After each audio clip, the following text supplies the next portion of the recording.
नमस्कार। उमेश ए to Z channel Azamgarh की तरफ से।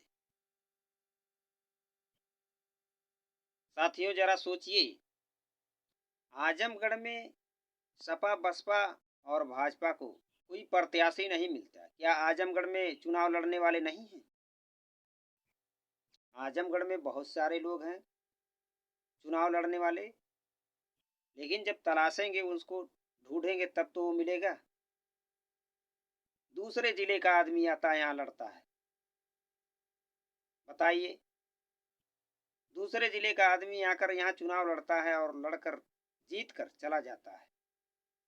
जब उसकी जरूरत पड़ती है तो लोगों को ढूंढना पड़ता है। यहाँ बहुत सारे लोग आए, चुनाव लड़े और जीत कर चले गए। ऐसे लोगों को टिकट देने की क्या जरूरत है? आजमगढ़ में तो बहुत सारे नेता हैं, किसी को भी टिकट दिया जाता, किसी को भी टिकट दे देते, चुनाव लड़ता और जीत जाता। लेकिन पार्टी के बड़े नेताओं का भरोसा ही नहीं रहा। आजमगढ़ के लोगों से सिर्फ वोट लेने का काम करते हैं ये लोग। दूसरे जिले का प्रत्याशी लाकर यहाँ लड़ाते हैं, दूसरे जिले का नेता आकर यहाँ सीना चौड़ा करके लड़ता है और जीत कर चला जाता है। और जब 5 साल बीत जाता है तो फिर वो दिखाई देता है। ऐसे लोगों को टिकट देने की क्या जरूरत है? ऐसे लोगों को चुनाव लड़ाने की क्या जरूरत है? आजमगढ़ में एक से एक लोग पड़े हुए हैं, लेकिन सपा बसपा भाजपा के लोग टिकट नहीं देते। जब यहाँ गाजीपुर का एक दिनेश लाल यादव आता है और चुनाव लड़ता है, लड़कर जीत कर चला जाता है, तो क्या आजमगढ़ में लक्ष्मण यादव जैसे प्रोफेसर को चुनाव नहीं लड़ाया जा सकता है? क्या वो राजनीति में उतना सक्रिय नहीं है? कोई भी पार्टी इनको टिकट दे देती, इनको लड़ाती, इनको ऑफर देना चाहिए। यहाँ दिनेश लाल यादव आकर चुनाव लड़ते हैं और सांसद बनकर चले जाते हैं।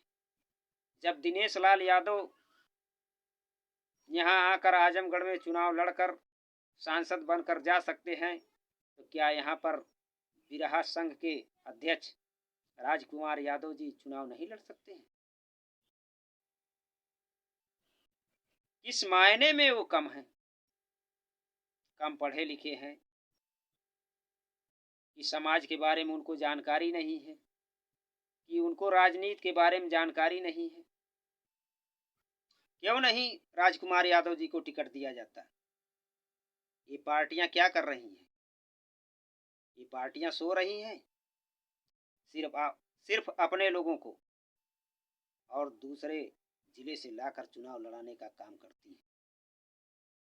अगर इस जिले का कोई नेता यहाँ चुनाव लड़ता और जीत जाता, तो आजमगढ़ के लोगों को आसानी हो जाती। 24 घंटे आजमगढ़ की जनता के लिए वो सेवा में तत्पर रहता और आजमगढ़ के लोग आसानी से उसको ढूंढ भी लेते, उसके घर भी पहुंच जाते। लेकिन जरा सोचिए, गाजीपुर से टिकट दे दिया गया, भारतीय जनता पार्टी ने टिकट दिया दिनेश लाल यादव को, लड़ा, वो चुनाव जीता और सांसद बनकर चल गया। अब बड़ी बड़ी बातें करने लगा कि अखिलेश यादव को चैलेंज दे रहा है। अखिलेश यादव जहां कहें वहां मैं चुनाव लड़कर दिखा दूं उनके खिलाफ। अरे दिनेश लाल यादव, तुम्हारी हैसियत क्या है? अखिलेश यादव जी को अभी नहीं जानते। अखिलेश यादव के सामने चैलेंज दे रहे हो। किसी और के आगे अगर चैलेंज देते तो अच्छा होता है, लेकिन अखिलेश यादव जी के सामने चैलेंज दे रहे हो। वो दिन भूल गए जब टूटे फूटे मकानों और झोपड़ियों में रहते थे। 24 घंटे आजमगढ़ में चुनाव लड़ते थे, 24 घंटे आजमगढ़ के लोगों को ढूंढते थे, 24 घंटे आजमगढ़ के लोगों को जरा सोचो, बकरीद का गाना गाने वाले, शिक्षा का महत्व कम करने वाले दिनेश लाल यादव को पार्टी टिकट देती है और उसको सांसद बनाकर संसद भवन भेजती है। ऐसे लोग विकास कर पाएंगे? सिर्फ दूसरे की बदौलत बोलते हैं। इससे बेहतर तो मैं यही समझता हूं, इस आजमगढ़ में प्रोफेसर लक्ष्मण यादव को चुनाव लड़ाया जाए, जो समाज में एक अलग उनकी पहचान है और राजनीति में भी अच्छे खासे अपना महत्व रखते हैं। और नहीं तो फिर बिरहा संघ के अध्यक्ष भाई राजकुमार यादव जी को चुनाव लड़ाया जाए।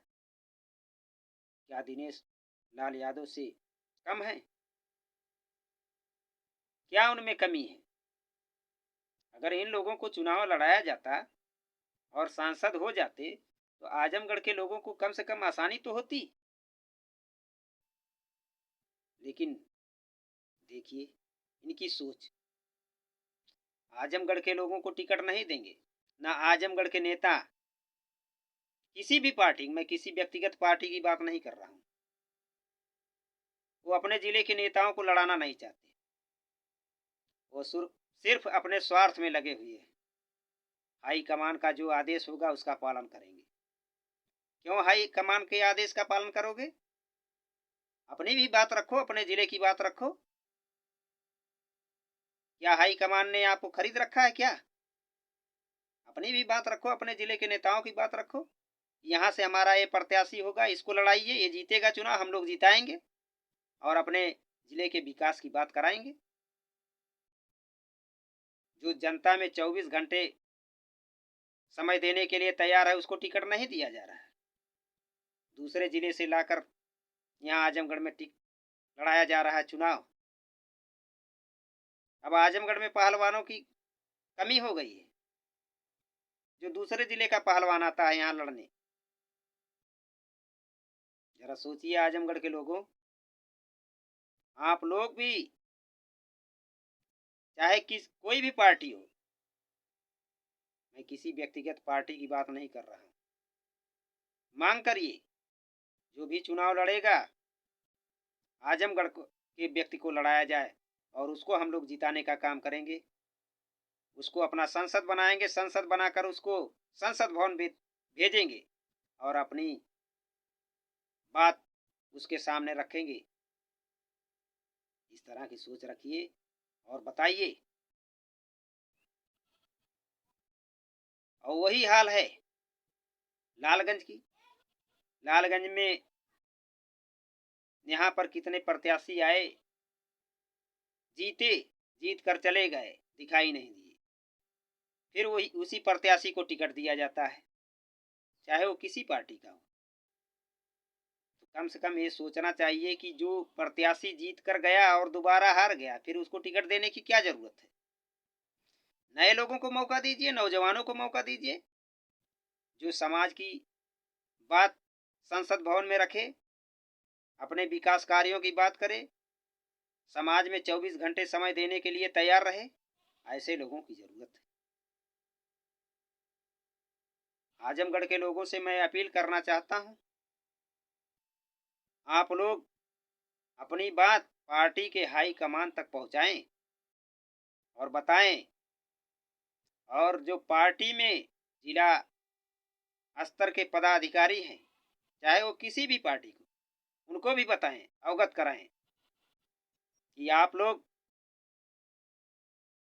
अपने ही जिले के नेता को प्रत्याशी बनाएं, उनको चुनाव जिताएं, उनको संसद भवन भेजें। ऐसा काम करें, ना कि दूसरे जिले के नेताओं को लाकर यहाँ चुनाव लड़ाएं। इसलिए मैं आप लोगों से कहना चाहता हूँ, यहाँ आजमगढ़ सदर में जब देखा जाता है तब बाहरी प्रत्याशी आता है, बाहरी नेता आता है, चुनाव लड़ता है और जीत कर चला जाता है और आजमगढ़ की जनता की तरफ ध्यान नहीं देता। इस बार हम लोगों ने सोचा है कि अगर कोई बाहरी प्रत्याशी आएगा तो उसको हम लोग वोट नहीं करेंगे, उसको वोट नहीं देंगे, उसका विरोध करेंगे। हमारे चैनल को लाइक सब्सक्राइब करें, शेयर करें, कमेंट करें। जय हिंद, जय भारत।